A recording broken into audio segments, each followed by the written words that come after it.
Hello everybody, and welcome to the World Sim Racing Competition, or WSRC, where any iRacers can enter a hosted session by us and compete for cold hard cash.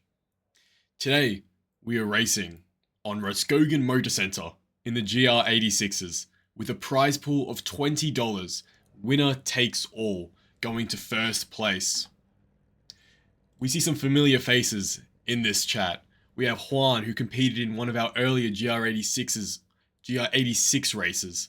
And there's also Haruki, who competed yesterday in our F4 with a disappointing crash out from another member. Marok, hello, welcome back. So, this is going to be a rolling start race, which basically means that for the first half lap or first lap, everyone's just going to be driving in formation behind the pace car, waiting to warm up their tires before the green light goes. One of the key things about this is timing. First place is the person that dictates when the race begins, because no one's allowed to pass them. So if you're able to finesse the start and start accelerating earlier before first place does without passing him, you'll be able to slingshot by everyone else and get an amazing start. This is one of those technical details that if you're good at, you'll easily be able to gain 3-4 positions on that first corner. So we'll see how well the racers do in this competition. Battling it out for $20. Winner takes all. So expect to see the elbows coming out today. I expect to see some harsh battles, some spin outs, some bumps. This is not going to be clean racing. I hope it is, but my intuition is telling me otherwise. Cathedral Grove, I agree. I want to see you in there. I want to be calling your name as you cross the checkered flag. Same as you, Marok. You guys need to hop in the next one. We've also got a race running tomorrow as well. Same time if you guys want to hop in and watch it. Check it out. Start lights should be going, and I believe, there we are. The outlap is underway. This is really just about getting some heat into those tires, warming up, getting used to the car, getting rid of those butterflies, because as a racer, we all know that it's this starting point that is the scariest of them all. This is when the nerves are at their highest. But then, as soon as you start driving, instantly disappears. It's like you're a different person. So now we just see them going around the high-speed bend of Rudskogen. This is an extremely technical track. For anyone that's tried to drive it, if you don't know the perfect racing line to take, if you're not aware of the speed that you should be doing these corners at, you will be sent off the track without warning. So you need to know exactly what you're doing if you want a chance of getting a good racing. The nerves are high. These racers have it all on the line today. As you can see, they're just going around. We've got the Red Bull in first place, an iRacing livery in second, some default liveries in second and third and fourth, and fifth, Moser in sixth, a little Rainbow Road action in seventh, and then the ones at the back, let's try and get a look at what those ones look like. Got a monster one. I'll have to see that's some hoonigan. Yesterday we had a fun one. It was an ogre livery, so we love to see that. And as they're coming up now towards the final corner, the racers will be thinking what they need to do to get that good jump, when they should start pressing flat on the gas. This is a particularly hard corner to tell because it's such a long, winding bend. So to find that perfect point to get the jump on the leader will be tough. Juan, our leader, in first. He's the one that will be dictating when the race begins. And it looks like they are off. The green lights are underway and the first race. Oh, and we already have an insane crash. The rest of the pack is able to remain normal. Let's see if we can try and get a quick look at what happened there. And it seems like the other driver just went straight into the side of the other car, didn't even look. Head checks, nothing. We've got Roy right on Orpheus's tail as they head into the high-speed corner. Side by side they go around. Roy is able to get the move up on Orpheus. Only a 0.2 second gap between the two of them. Juan has extended his lead by 0.5. Looks like a little spin in the back. The action is wild today.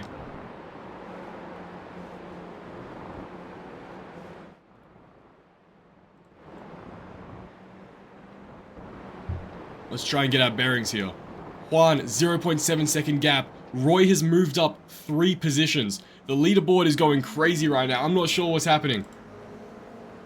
But the race continues. This hairpin here, I expect to see some switchbacks happening. Some crazy moves will occur there for sure. And we have Orpheus right on Raphael's tail. P3 looking to challenge P2. He's going to look to get in that slipstream and pop out to the side. And he's already moved prematurely. If I was him, I would have tried to wait that little bit longer to try and take advantage of that draft. But it looks like it doesn't matter and he doesn't need it. The rest of the pack behind them still all in line. He's looking to go around the outside on T1, but Orpheus cuts him off and Roy spins out. Orpheus continues onwards.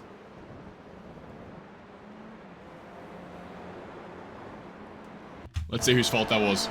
See if we can figure it out. And it looks like the car behind just slightly taps, gets a bit overzealous. So I'm thinking it was the cars behind fault. What do you guys think in the chat? Yeah, the standard iRacing experience some days is a bit rough. Now we see side by side Orpheus and Josiah. They are looking to battle, and Orpheus is looking to take back 3rd place, which he lost before. Juan still in 1st place with a 1 second gap to P2.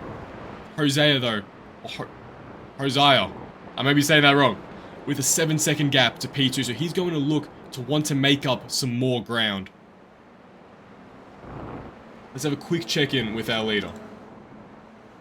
As you can see, P1 and P2 still relatively close, so it is anybody's game for the $20 race. You were the guy who crashed on the opening lap. You hate to hear it. That was unfortunate. 1.1 seconds. Juan is just looking to extend the lead. It looks like Orpheus, though, is quite close to Hosea. Hosea? I'm butchering these names. It is what it is. And we've got the lap times in. Juan with the fastest lap of this session, including qualifying and practice, with a 1:33.98. Incredible. Raphael, 1:34.39. 0.9 second gap now. It looks like there may be a battle happening between 5th and 6th. Less than a second gap between all of these contenders. Side by side through this bend for the yellow and rainbow car. Yellow moves to the inside. 3 wide now as they head down into the high speed section. If one of them doesn't pull out, there may be an issue. There may be another crash that we're witnessing.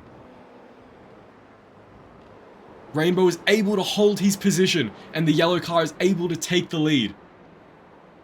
That was some great racing there. I'm glad there wasn't another accident. That would make it 3 so far for this race. Juan is still able to maintain his lead.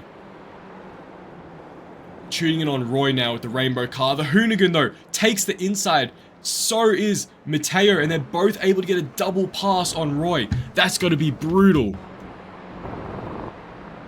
As you can see, Roy here just goes a little bit wide, and that's all it takes for not 1, but 2 cars to get the move done. Just like that, it is so simple to drop positions in this league.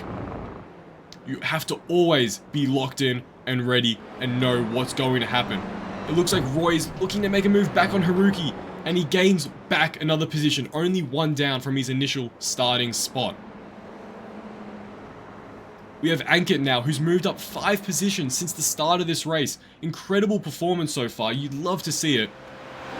He has the Hoonigan car, Mert, right behind him though, who will be looking to dive to the inside in either this corner or the next. He has the discipline though to stay behind and look for a better move, which is what we'd love to see. Looking to the inside now, he's hoping to get that inside line for these high speed bends, and it looks like he has secured it. It's just a matter now of will he be able to execute it as they go around. Ankit may get a little bit too overzealous, but he's able to maintain composure, go around the bends, and keep his position in front of the Hoonigan car, Mert. Juan, still first place, 0.9 second gap, but Rafael has put in the fastest lap of the race. Marok, thank you for the follow. With a 1:33.875. The Hoonigan goes into the side of Mert though, and it is over for Mert's race. Let's have a quick look at that. It looks like he just misjudged the corner.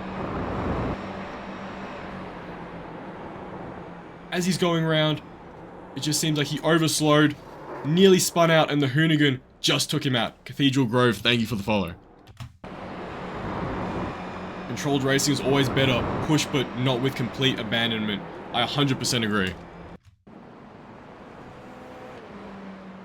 And Juan has been able to extend the gap that little bit more. 1.3 seconds now. So he won't be feeling as stressed as he was at the start of this race when that gap reduced down to 0.8 seconds. But you never know until it's over. Juan will have to keep his composure. And he's a veteran WSRC racer, so I have no doubt that he will be able to pull out what is required to get the win done today. Rafael right on his shoulders, right on his tail. Only 1/10 difference between both of these racers' top times.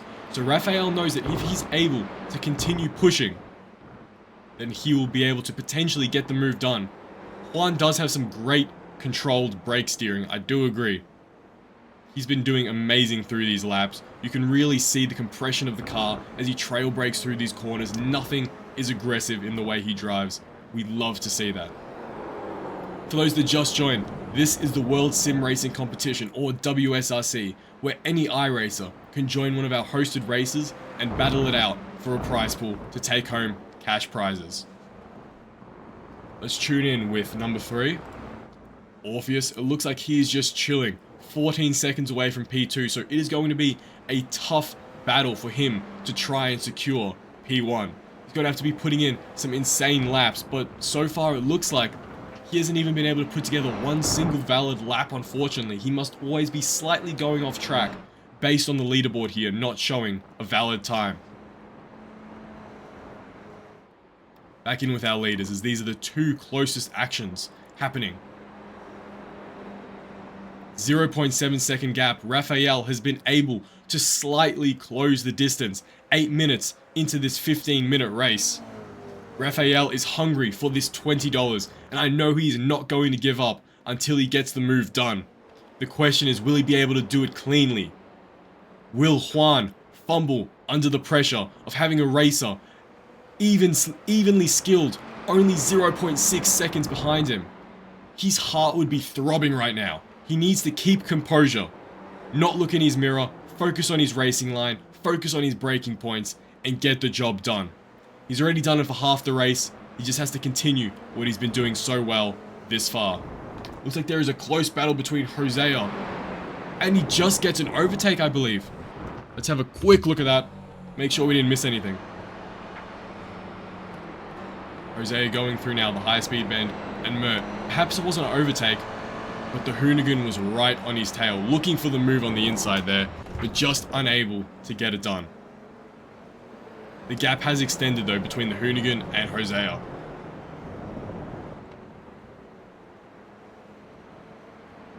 Hoonigan though looking to the inside of Hosea, still unable to get it done. He is on his tail though, and he causes a spin out. He pushes him off the track. This is what I meant when the elbows come out. As you can see, Roy was just not fast enough for him. And he pushes, but he doesn't let off the gas. He clips the rear, classic NASCAR style. And he gains the position, but he loses it to the rainbow car, who sweeps by and says, "Thank you, I'll happily take 2 positions."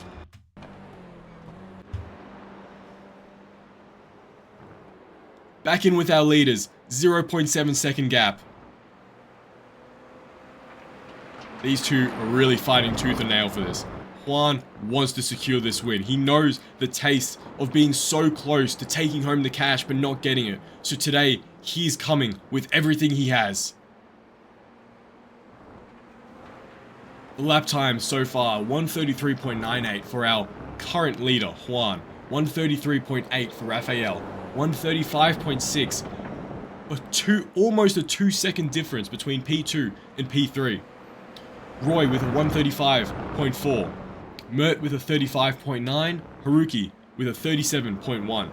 And Keat with a 136. And Hosea with a 136.2. It looks like Douglas, Mateo, and Casey are all out of the race due to crashes or disconnections, but most likely crashes since we've seen a couple of wild ones in this race so far. The pack is starting to split up a little bit. We'll have a quick look at Jose and Ankit though, because it looks like they may be very close together, as we can see here. Ankit right on Jose's tail, only a 1 second gap between the two of them, so it is a competition to see who will come last and who won't. Jose with a little bit of damage to the top of his car. Let's have a quick look at Juan, actually. Correct. He was getting a little bit further from Rafael, but it has decreased now. Back to 0.5.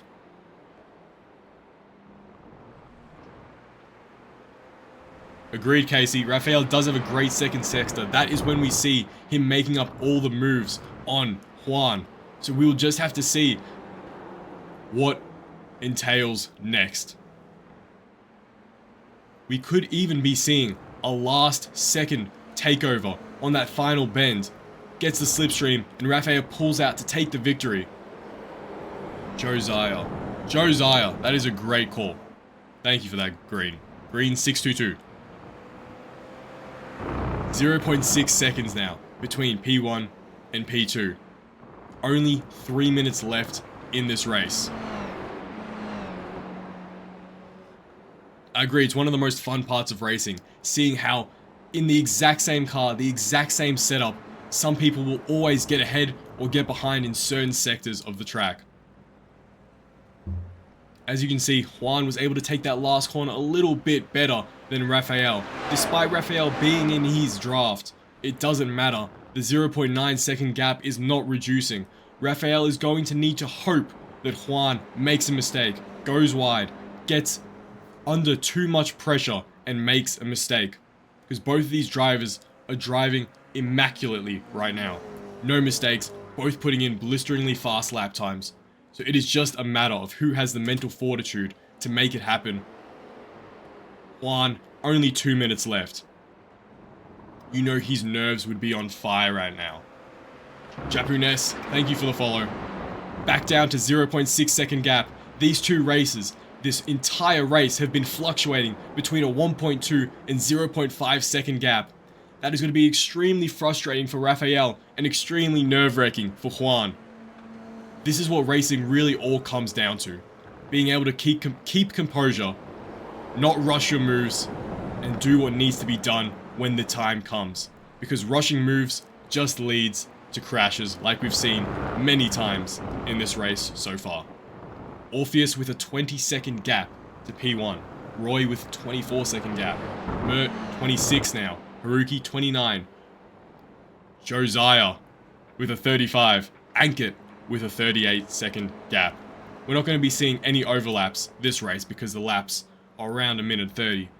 But if it was a longer race, we definitely would be seeing something happening.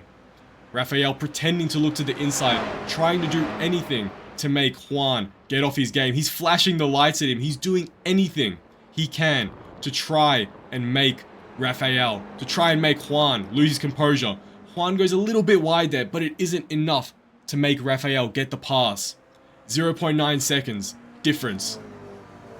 If I'm not mistaken, this is the last lap of the race. The white flag has gone, so it is up to both races to see what will happen and who will take home the $20 prize in the GR86 race on Rudskogen Motorsenter.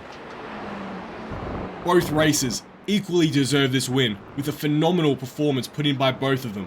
Juan would be just looking to maintain composure. As you can see, Rafael is a beast in that section, reducing the gap from 1 second to 0.6.